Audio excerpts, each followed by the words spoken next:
चतुर्थी का पूजन करने वाली होती हैं, जो चतुर्थी का नियम व्रत धारण करने वाली होती हैं, बड़ी बड़ी चतुर्थियां करती हैं या उसका नियम धारण करती हैं, तो चतुर्थी का जो पूजन करती है वो किस चीज के लिए होता है? केवल संतान, पुत्र, परिवार, हमारा कुटुंब, हम जिस कुल में है, हमारा कुल वैभव की ओर बढ़े, संपदा की ओर बढ़े और उसकी आयु बढ़े,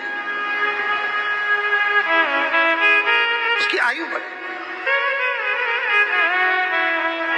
बहुत ध्यान दीजिएगा महाराज, चतुर्थी के पूजन में जो आप आखा दाना रखते हो, गेहूं वगैरह कुछ भी जो रखते हो, उसकी बड़ी महत्वता होती है महाराज। यहां तक कहा गया है, चतुर्थी की कथा तो आप लोग पढ़ते होंगे, जो लोग पढ़ते हैं उनको मालूम होगा, चतुर्थी की कथा में लिखा है,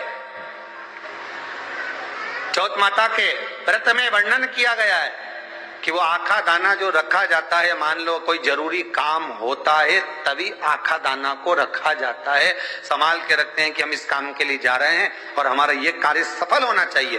तो जिसने चतुर्थी का व्रत करा है, जिसने चंद्रदेव का पूजन करा, चतुर्थी का व्रत करा, वो गणेश जी से विनती करके वहां से 2-4 आखा दाना उठा ले और जो व्यक्ति का काम अटक रहा है अपने ही घर का, पर दूसरे कुल को नहीं देना, अपने ही कुल के अंतर्गत जो काम अटक रहा है उसकी जेब में, उसके पल्लू में उस चीज को रख दिया जाए।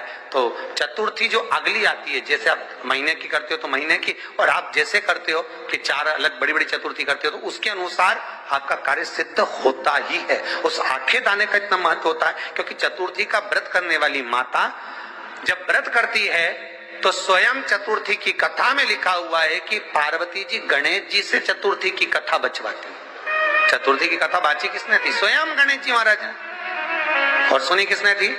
माता पार्वती। बाचने वाले गणेश जी थे, सुनने वाली माता पार्वती थी। तो चतुर्थी की कथा जब होती है तो उसको स्वयं गणेश जी बाच रहे हैं, तो व्रत कौन सुन रही है? माता पार्वती। और आपने जो आखा दाना लिया वो गणेश जी के भाव से लिया, गणेश जी से निवेदन करके, विनय करके, प्रार्थना कर उसको प्राप्त किया।